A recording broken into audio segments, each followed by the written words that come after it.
सलाम, नमस्ते, सत श्री अकाल। मैं हूं रजा और आप देख रहे हैं रजाग्राफी का सबसे इंपॉर्टेंट अपडेट, अंतरराष्ट्रीय प्राइम टाइम अपडेट। दोस्तों, इस रिपोर्ट में दुनिया की वो बड़ी खबर जो आपके लिए बेहद ज़रूरी है वो मैं आपको बताने वाला हूं। सबसे पहला अपडेट ये है कि जो बात मैं शुरू से ही कहता था कि भारत को रूस से फाइटर जेट लेने चाहिए बजाय फ्रांस के फाइटर जेट खरीदने के, क्योंकि फ्रांस उसकी सारी टेक्नोलॉजी नहीं दे रहा है भारत को, लेकिन रशिया भारत को तमाम अपने टॉप लेवल यानी Su-57 जो लेटेस्ट फाइटर जेट है रूस का वो भी देने को तैयार है। और यहां तक कह चुका है कि हम Su-57 भारत को देंगे, टेक्नोलॉजी भी ट्रांसफर करेंगे और वो जहाज हम भारत के अंदर ही बनाएंगे, भारत में ही बनाने को तैयार है। तो ये एक बड़ा ऑफर था और इससे भारतीय वायुसेना मजबूत होती। अब हुआ क्या, बड़ी लंबी आलोचना हमने की और बार बार कहा, तो भैया हो सकता है मोदी जी ने हमारी सुन ली हो। ये रही रिपोर्ट। अब भारत सरकार Su-57 लेने की बात कर रही है, ध्यान से पढ़ लीजिए। Su-57 फाइटर जेट रूस से लेने के लिए बातचीत शुरू कर दी गई है। अब जैसे ही ये बातचीत शुरू हुई तो रूस के फाइटर जेट आप जानते हैं भाई, हल्के फुल्के तो है नहीं, टॉप लेवल के फाइटर जेट भारत खरीदेगा। तो ऐसे में पाकिस्तान के लिए डर हो गया है कि क्योंकि भाई चाइना के फाइटर जेट तो खैर चाइनीज ही हैं। अब आप समझ सकते हैं कि पाकिस्तान इस वक्त चीन से रिक्वेस्ट कर रहा है कि भैया इसमें थोड़ा इंटरफेयर करो, दोस्त है रशिया तुम्हारा, ज़रा आप उनसे बात करो कि भारत को एडवांस Su-57 रशिया न दे, इससे हमारे बीच भारत और पाकिस्तान के बीच तनाव बढ़ेगा। जब मैं कश्मीर में था तभी ये खबर मैंने ब्रेक की थी कि POK में पाकिस्तानी फौज का जमकर विरोध हो रहा है और वहाँ प्रदर्शन चल रहा है। तो भाई प्रदर्शन में पाकिस्तान की फौज ने अब तक 46 से 50 पाकिस्तानी को, जो पाकिस्तान ऑक्यूपाइड कश्मीर है उस इलाके में रहते हैं, 50 लगभग पाकिस्तानियों को पाकिस्तान की फौज ने गोली मारकर कत्ल कर दिया है। और अभी वहाँ पर मुजफ्फराबाद, मीरपुर जो बाजार है, स्कूल, कॉलेज, दफ्तर सब बंद हैं, नेट भी बंद कर दिया गया है, जिसकी वजह से एक अच्छा खासा इलाका बाहरी दुनिया से कटा हुआ है। पाकिस्तान की फौज और पाकिस्तान की सरकार POK में रहने वाले कश्मीरी मुसलमानों पर जुल्म कर रही है। दोस्तों, international north south transport route यानी एक इंटरनेशनल रास्ता है, आपके सामने वो मैप रख रहा हूं, लाल वाली लाइन पर ध्यान दीजिएगा। ये NSTC रूट है, ठीक है, जो कि शॉर्ट रूट है, रशिया, अजरबैजान, ईरान और इंडिया तक आता है, ठीक है, मुंबई पोर्ट तक। अब रशिया देखिए क्या खेल खेल रहा है, एक तरफ भारत को अपना दोस्त बोलता है, दूसरी तरफ पाकिस्तान के साथ भी बल्ले बल्ले कर रहा है। पाकिस्तान का जो ग्वादर पोर्ट है, अब रशिया चाहता है कि वो भी इस रूट से जोड़ दिया जाए।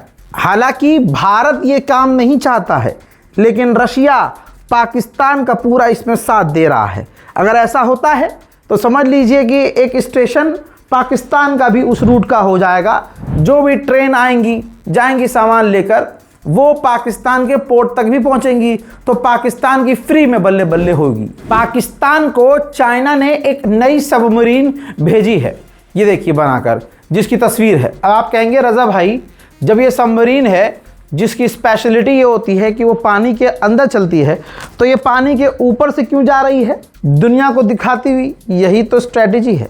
पाकिस्तान चाइना से अपना सबमरीन जो मंगवा रहा है बनवाकर, वो समुद्र के ऊपर ऊपर चला रहा है और इसका मकसद साफ है, भारत को दिखाना कि हमारी समुद्री ताकत बढ़ गई है। हजरत मोहतरम, उससे बड़ा अपडेट ये है कि पाकिस्तान अपना डिफेंस का बजट 18% बढ़ाने वाला है।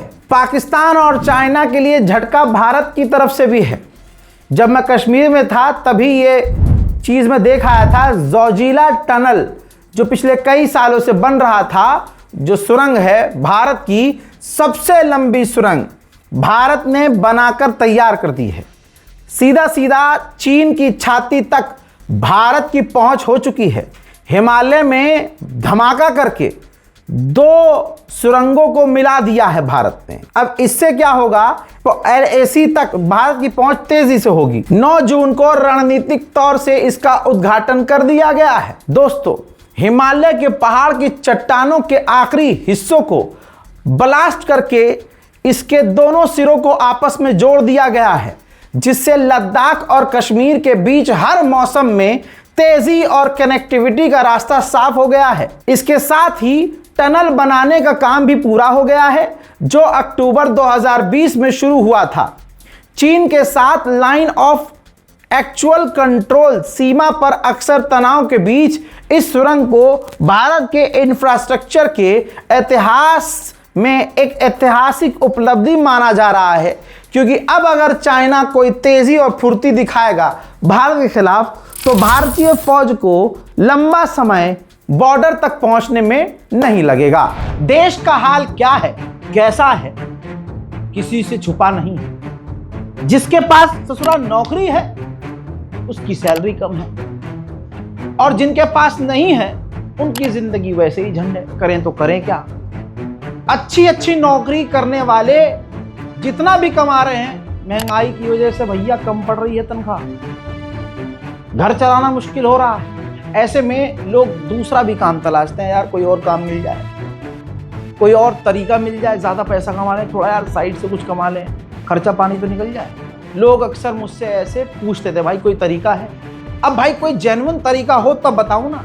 लंबे समय के बाद एक तरीका है जो मैं आपको बताने वाला हूं, वो भी हलाल तरीका, पूरी रिसर्च के बाद। शेयर मार्केट बहुत सुना था भाई मैंने, दिमाग भी बहुत लगाया मैंने। अब एक ऐप है मार्केट वॉल्फ नाम से, हलाल तरीका है दोस्त। सबसे बड़ी बात यह है कि जो मार्केट वॉल्फ जो ऐप है, ये सेबी से रजिस्टर्ड ऐप है, जो इंडिया में काफी तेजी से बढ़ रही है। सोचा आप लोगों को भी बता दूं भैया, फायदा उठा लो, कहीं देर ना हो जाए। आपके पास मोबाइल होना चाहिए और थोड़ा इतना सा दिमाग लगाना है। चलिए मैं आपको बताता हूं कि इस ऐप को इस्तेमाल कैसे करना है। देखिए, मैंने यहां पर पिन डालकर लॉगिन कर लिया और फॉलो ट्रेंड पर क्लिक कर दिया।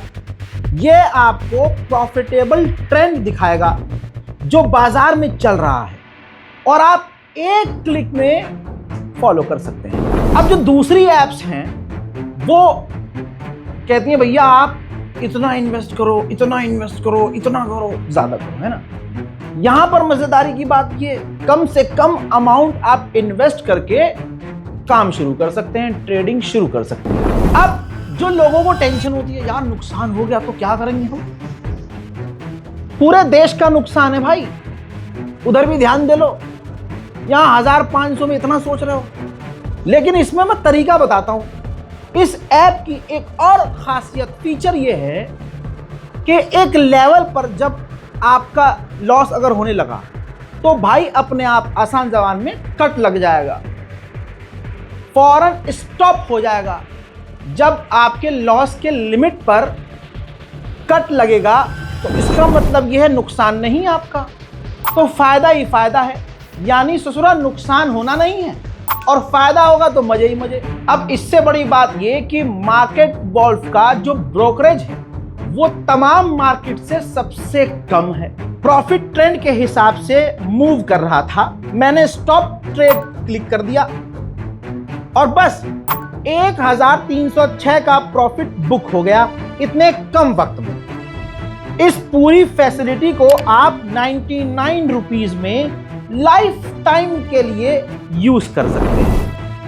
अब बच्चे की जान लोगे क्या, आप यहां पर सब कमोडिटीज भी यानी गोल्ड, सिल्वर, क्रूड ऑयल या नेचुरल गैस पे भी बड़ी आसानी से इन्वेस्ट कर सकते हैं, वो भी सुबह 9 से रात 12 बजे। कमाल की बात यह है कि ये मार्केट वॉल्फ ऐप आपको रिकमेंडेशन देगा कि भैया इसमें फायदा है, इसमें फायदा है, इसमें फायदा है, अकल का इस्तेमाल करो, लगाओ। लोगों ने 28 तारीख को एक दिन में 11,850, जून में 70,468 और जुलाई में 59,696 का प्रॉफिट बुक किया। और इस प्रॉफिट में मार्केट वॉल्फ का कोई कमीशन नहीं लगता। यह ऐप कोई हल्की फुल्की नहीं है, 2 मिलियन से ज्यादा इसके डाउनलोड हो चुके हैं।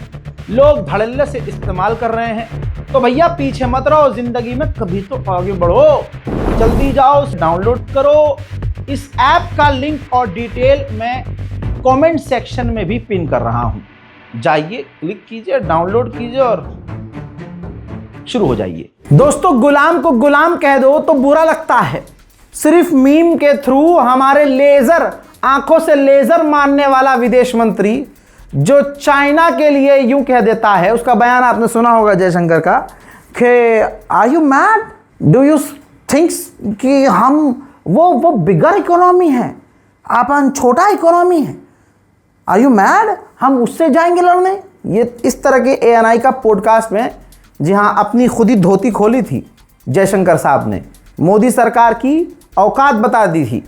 अब आप सुनिए, अब मोदी के चाटुकार अब एक एग्जाम्पल सेट कर चुके हैं कि अगर कोई मोदी का भक्त है, बीजेपी वाला भक्त है, मोदी का चाहने वाला है, अंधभक्त है, तो उसकी सगी औलाद भी ओमान में अमेरिका के हमले में मारी जाए, तब भी वो सिर्फ मोदी मोदी करता है। तब भी वो ट्रंप की सगी जवान, कड़ियल जवान, खूबसूरत औलाद, उसका बेटा मारा जाए, उसके बावजूद ये मोदी के अंधभक्त वाले हिंदू डोनाल्ड ट्रंप की आलोचना नहीं कर सकते, क्योंकि उनका बाप पूरा मान जाएगा। ये कैसा जहर इनके सीनों में 2014 से डाला है इस मोदी सरकार ने। लेकिन आओ, जब कांग्रेस कह देती है कि ये तो गुलाम है, कॉम्प्रोमाइज्ड है, तो दूसरों को बुरा लग जाता है। अब माननीय जयशंकर लेजर वाले विदेश मंत्री ने कहा कि हमको रशिया से तेल लेने के लिए अमेरिका नहीं बोला था, फिर बाद में हम पर टैरिफ लगा दिया अमेरिका ने, फिर उसके बाद पाबंदी हटाई, फिर कहा कि तेल लो, फिर हमसे मना कर दिया, अब मत लो। यानी जो राहुल गांधी कह रहा था कि भैया ये जो अमेरिका कहता है वो करते हैं, हम कहते हैं चलो वो पप्पू है, लेकिन ये पप्पू तुम्हारे गप्पू से ज्यादा अच्छा है। इस आदमी ने जो जो कहा वही मोदी के द्वारा किया गया है। लेजर वाला मीम बनाकर हीरो बना दिया है मोदी के भक्तों ने। अरे उसको तो राम से भी बड़ा मान लिया है अंधभक्तों ने। उस देश का, उस धर्म का क्या हाल होगा, सोचो। बयान सुनिए, खुद ये कह रहे हैं जयशंकर कि पहले अमेरिका ने हमसे कहा तेल लो, फिर हम पर टैरिफ लगा दिया, फिर बाद में कहा कि मत लो, फिर कह रहे हैं कि क्या मतलब, अमेरिका ने कहा तो तेल लिया, अमेरिका ने कहा तो तेल लेना बंद कर दिया, तो गुलाम कौन हुआ? सुनो। But I do want people to remember this. At that time, the US specifically asked India to buy Russian oil to stabilize the world markets. Okay? Right now, if you see, after having first put tariffs on us last year for buying Russian oil, the US then again lifted its sanctions because on Russian oil. They need the oil price down again. Yeah. So let's not pretend that there is some great principle involved here. I mean, if it is on, off, and do it when it suits us and don't do it when it doesn't suit us. I mean, come on, we are all the adults. आप सोचिए, अब प्रधानमंत्री को देखिए, तमाम हिंदुओं में पूरी शांति है। आज असली राष्ट्रवाद मोदी और RSS और हिंदुओं का दिख गया है, दुनिया को सबको दिख गया है। जहां पर मोदी के मुंह से चू नहीं निकल रही है। 3 भारतीय जवान मारे गए हैं हमारे। अंधभक्तों की औलाद थी, हिंदू थी, सनातन थे, हिंदू धर्म वाले थे, राम भक्त है। लेकिन मोदी के मुंह से डोनाल्ड ट्रंप की आलोचना नहीं हुई, बल्कि जिस दिन हमारे भारतीय जहाज पर हमला हुआ, डोनाल्ड ट्रंप ने मोदी को अप्रिशिएट किया कि बहुत बढ़िया प्रधानमंत्री है, मेरा दोस्त है, सबसे लंबी भाई साहब इसने नौकरी की है, यानी हाँ एज अ प्रधानमंत्री सब। तो भाई जिस दिन ट्रंप ने भारतीयों को मरवाया, उस दिन डोनाल्ड ट्रंप ने मोदी को लेकर ट्वीट किया, तो मोदी उस वक्त भारतीय 3 जवानों के मारे जाने पर विरोध ना करने के बजाय उसके ट्वीट को रीट्वीट करके धन्यवाद कह रहे थे। यह है हिंदुओं का चुना हुआ प्रधानमंत्री, यह है मोदी। फिर आगे क्या हुआ? आगे आलोचना हुई, सवाल जवाब हुआ, भारत के विदेश मंत्रालय ने 2-2 मर्तबा अमेरिकी एम्बेसडर को बुलाकर घुटने टेक के भीख मांगी होगी कि कुछ तो ऐसा बयान दे दी, लेकिन हुआ उसका उल्टा हुआ। ये देख लो भाई, भारत ने अमेरिका के मार्को रूबियो से बात की डायरेक्ट, बल्कि ओरिजिनल स्टेटमेंट दिखा देता हूं। जब भारत सरकार ने सेक्रेटरी रूबियो से बात की है, खुद जयशंकर ने लेजर जो आंखों से छोड़ता है उस आदमी से, उस विदेश मंत्री, भारत के विदेश मंत्री से बात की है कि भाई ये हमारे लोगों को आप मार रहे हैं, उस पर हमला कर रहे हैं, सरासर गलत है। तो पता है क्या कहा है? अमेरिका ने भारत के विदेश मंत्री के मुंह पर थूकते हुए कहा है कि हमारी अगर बात नहीं मानी जाएगी तो उनके लिए खतरा होगा। हमारे रूल के हिसाब से कोई भी जहाज हमारी मर्जी के बिना स्ट्रेट ऑफ हॉर्मूज से नहीं गुजर सकता। सवाल यह है कि स्ट्रेट ऑफ हॉर्मूज में तो अमेरिका है ही नहीं, तो अमेरिका निशाना कैसे बना रहा है भारतीयों को, और एग्जैक्ट सिर्फ भारतीयों को निशाना बना रहा है अमेरिका। हिंदी में आसान कर देता हूं, न्यूज़ 24 का भी रिपोर्ट लगा रहा हूं। अमेरिकी नाकेबंदी का उल्लंघन और ईरानी तेल की अवैध ढुलाई बर्दाश्त नहीं की जाएगी। सभी जहाज़ों को अमेरिकी बलों के आदेशों का तुरंत पालन करना चाहिए, क्योंकि वह हॉर्मूज स्ट्रेट में शांति और सुरक्षा बनाए रखने का प्रयास कर रहे हैं। यानी भारत चाहता था कि डोनाल्ड ट्रंप की सरकार इतना कह दे कि हमें दुख हुआ है, और जो हमने अटैक किया है उसमें हम भारत को निशाना नहीं बनाना चाह रहे थे, भारतीय जहाज को निशाना नहीं बना रहे थे, लेकिन उल्टा हो गया।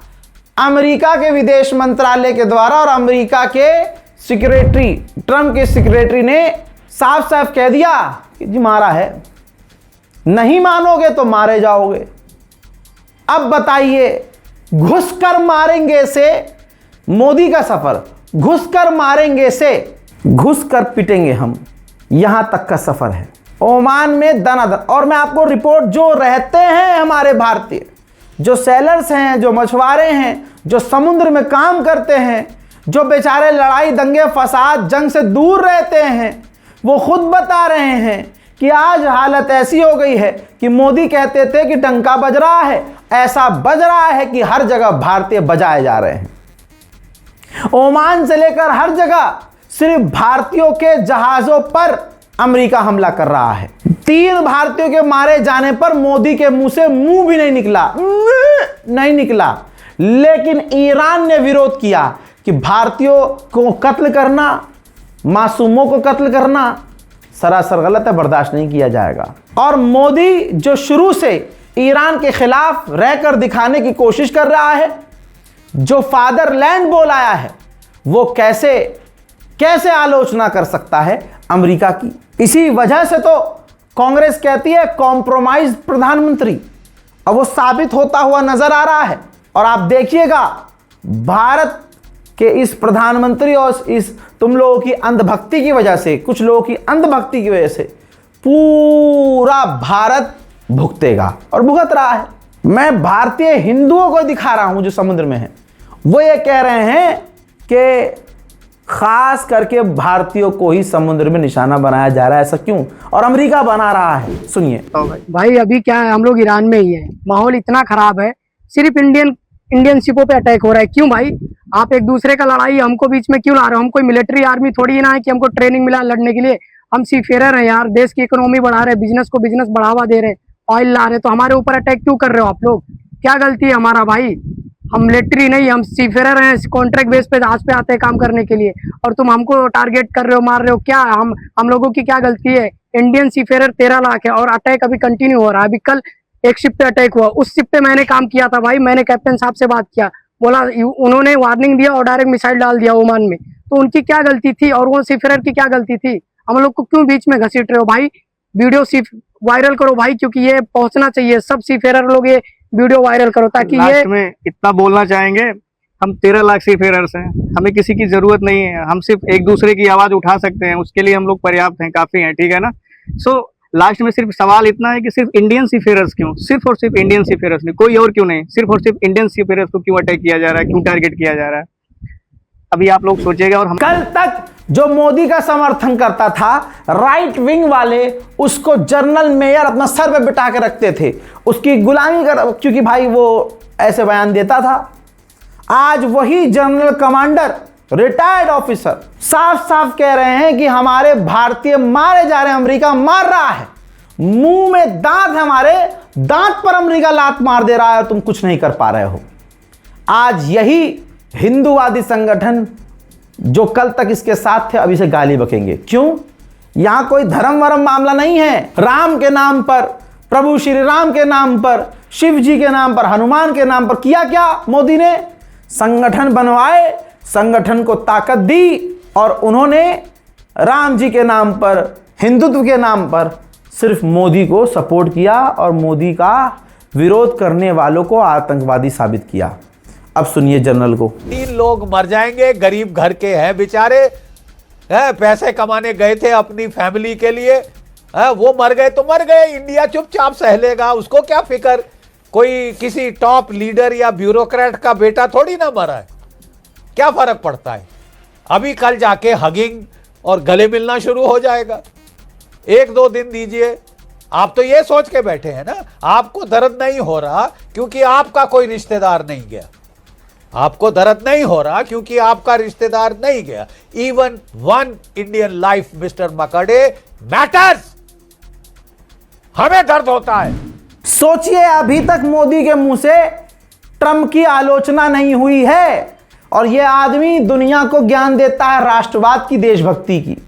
तो जो भी आरएसएस से जुड़ा है, बीजेपी का है, जो मोदी भक्त है, उससे आप वफादारी उम्मीद करो। ऐसा कैसे हो सकता है? भारत के 3, भाई हम हिंदुओं के लिए तो बोल रहे हैं, किसके लिए बोल रहे हैं? ये देखो, तो भारत के 3 भारतीयों को अमेरिका ने कत्ल कर दिया है, लेकिन मोदी जी नाच देख रहे हैं। फ्रांस गए हैं और वहां फ्रांसीसी जो भी नाच रहे हैं, लड़कियां जो नाच रही हैं, उनका नाच देख रहे हैं, डांस देख रहे हैं। तो भैया आलोचना की उम्मीद मत करो, मोदी जी अभी नाच देख रहे हैं। लाला देशभक्त। भारत का एक नया एम्बेसडर चीन के लिए जो बनाया गया है, वो चाइना जाने से पहले तिब्बत चला गया, तिब्बत जाने के बाद वो चाइना गया, जिसके बाद चाइना भड़क गया और चाइना ने तुरंत भारत को लाल आंख दिखाते हुए भारत के एम्बेसडर को समन कर लिया है। सोचिए, डरपोक मोदी आज एक भीड़ की सेना, ये जो हिंदुत्व वाले हैं ना, इन्होंने देश को कमजोर कर दिया है। इनकी औकात नहीं है, ये गुलाम हैं और गुलाम रहेंगे। आप सोचिए, डोनाल्ड ट्रंप सामने से मोदी को अपना दोस्त कहता है और पीठ में छुरा घोंपता है। अब तो सामने से डोनाल्ड ट्रंप के नेता मोदी के मुंह पर क्या कर रहे हैं दुनिया को पता है। डंका बज रहा है, डंका घंटा बज रहा है, सीधा सीधा थूक दिया जा रहा है भारतीयों के मुंह पर, ऐसे मार दिया जा रहा है जैसे कीड़े मकोड़े हैं। आगे सुनिए, जो अमेरिका कल तक भारत के करीब था, वो पाकिस्तान के करीब है। कितना करीब है मुझे यहां बताने की जरूरत नहीं है। अंधभक्तों का तो कोई होता ही नहीं है, बेचारे जिसको अपना दादा और बाप मानते हैं वही पलट कर इनके मुंह में मूत देता है। हालात इतने बुरे हैं, इतनी इनकी जिंदगी झंड है, लेकिन फिर भी सालों को घमंड है। अब यही बांग्लादेश को अमेरिका मजबूत कर रहा है। रिपोर्ट नव भारत टाइम्स की लगा रहा हूं ताकि आपको पता चले कि कल तक जो अखबार अपने बाप की तारीफ, दादा की तारीफ किया करते थे, आज वो लिखने पर मजबूर हुए हैं। ये लो देखो, बांग्लादेश ऑब्वियसली जो भारत के खिलाफ है, जो एक मुस्लिम देश है ना, मुल्ला देश है, उसकी आर्मी की, एयरफोर्स की एक ड्रोन रेजिमेंट बनाने की तैयारी है और उस ड्रोन रेजिमेंट को बनाने के लिए अमेरिका बांग्लादेश की मदद कर रहा है। बांग्लादेश की बॉर्डर फोर्स ने बताया कि चौदंगा बॉर्डर के इलाके से बीएसएफ 11 लोगों को हमारे मुल्क में, बांग्लादेश में घुसाने की कोशिश कर रही थी। हमने बीएसएफ के ऑपरेशन को फेल किया है। और सुनिए, बांग्लादेश का नया प्रधानमंत्री इसी महीने पहले मलेशिया जाएगा, फिर चाइना जाएगा, भारत नहीं आएगा। उधर अमेरिका ने चीन की टॉप कंपनियों को बैन कर दिया है। अलीबाबा, BYD जो गाड़ियों की कंपनी है, इसके अलावा बाइडू, NIO, ऐसी और भी कंपनियां। चाइना भड़क गया है। अमेरिका ने कहा कि ये चीन की कंपनियां चाइना की फौज की मदद कर रही हैं जासूसी करने में। चाइना ने नाराजगी व्यक्त की है और चाइना ने इसकी आलोचना की है और कहा जवाब दिया जाएगा। उधर चाइना ने कहा कि विदेशी जो हमारे दुश्मन हैं वो कछुओं के अंदर सेंसर और जासूसी डिवाइस लगाकर कछुआ हमारे समुद्री इलाके में भेजकर जासूसी कर रहे हैं। उधर बांग्लादेश के करीब अमेरिका का एक जासूसी ग्लाइडर मिला है, वो जासूसी कर रहा था या बांग्लादेश के साथ मिलकर भारत की जासूसी कर रहा था। तनाव बढ़ गया है, लेकिन मोदी को क्या करना है, भारत के हिंदुओं को करना क्या है? अरे सिर्फ मुसलमानों को मारना है, मुल्लों को गाली बकनी है बस। और इन हिंदूवादियों की औकात इतनी है कि अपने हिंदू भाई के अमेरिका अगर मार दे तो हिंदुओं को तकलीफ नहीं होगा। हाँ, मुसलमान अगर ईरान के द्वारा मारा जाता तो छाती पीटता हिंदू, देखो आतंकवादी है अभी इनकी किसी की औकात ही नहीं है कि ट्रंप का विरोध कर सकें, क्योंकि पापा ही जब डरपोक है, पापा ही डरा हुआ है, तो दादा को कैसे ये कह देंगे? इसीलिए कहते हैं गुलामी नहीं करनी चाहिए किसी की, भक्ति इतनी करो कि गुलामी ना लगे। लेकिन जिन्होंने मोदी को भगवान मान लिया है, वो मोदी जिसको अपना फादरलैंड मानता हो, उसकी आलोचना करेंगे क्या? मेरे दोस्तों, उधर अमेरिका के अंदर ही बिना हमला किए ही किसी हादसे का शिकार हुआ है F-18 अमेरिका का और क्रैश हो गया है। देखिए,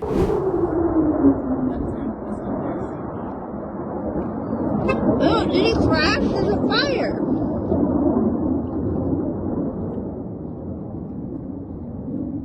Did he crash? That's what the ejection was. Did we just witness an ejection? Yeah. So the guy in the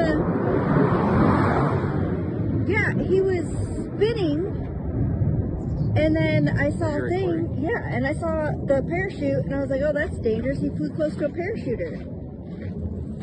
He just fucking ejected. China ने अपने ही मुल्क में एक अमेरिकी नागरिक को गिरफ्तार किया है जो जासूसी कर रहा था। ब्रिटेन के प्रधानमंत्री, ब्रिटेन के सरकार का विरोध हो रहा है।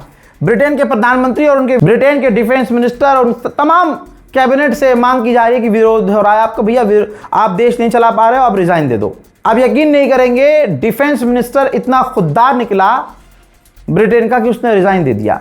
प्रधानमंत्री भी हो सकता है ब्रिटेन का रिजाइन दे दे। आपको क्या लग रहा है, आपका वाला कुआं खुदवा के दफन करवा देगा, समझ रहे हो?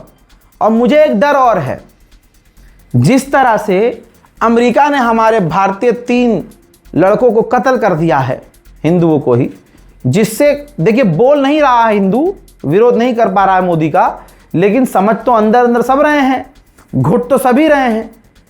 अब मुझे डर यह है कि यह मामला और बढ़े तो कुछ कांड करवा के, अल्लाह ना करे कोई कांड करवा दिया जाए, सबका ध्यान उधर चला जाए, ये मामला शांत हो जाए।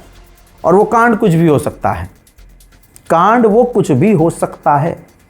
बस मेरी दुआ है कि हमारे मुल्क में शांति और अमन रहे। अंतर्राष्ट्रीय प्राइम टाइम रिपोर्ट में फिलहाल के लिए इतना ही। मार्केट वॉल्फ ऐप के बारे में समझा चुका हूं कि सट्टा जुआ नहीं है वो, पहली बात, वरना बहुत सारे ऐसे जो दीन इस्लाम हमसे बेहतर जानते हैं ना, वो भी बता रहे हैं कि मार्केट वॉल्फ ऐप आप इस्तेमाल कर सकते हैं। बेसिकली इसके अंदर दुनिया की टॉप की कंपनियां होती हैं, टॉप की कंपनियां, उसमें आप पैसा लगाओगे तो अगर आपका बेनिफिट हुआ, प्रॉफिट हुआ, तो जो परसेंटेज आपका बनेगा वो आपको मिल जाएगा। जो नुकसान होगा तो भाई आपका नुकसान जितने परसेंट का होगा वो होगा। और मार्केट वॉल्फ ऐप में आपका नुकसान नहीं होगा, जितना आप चाहोगे आप वहां स्टॉप लगा सकते हो, जैसे हमने ऐड में समझाया है। तो भाई जिंदगी को आसान करने की कोशिश कीजिए। बहुत सारे लोग, 2 मिलियन से ज़्यादा लोग अगर इस ऐप को यूज़ कर रहे हैं तो आप सोचिए कुछ तो इस ऐप में होगा। इस रिपोर्ट को शेयर करते हुए ऐप को डाउनलोड करके ट्राई ज़रूर कीजिएगा। डिस्क्रिप्शन में लिंक मैंने डाउनलोड का डाल दिया है और कमेंट में भी मैंने पिन कर दिया है। वस्सलाम, जय हिंद।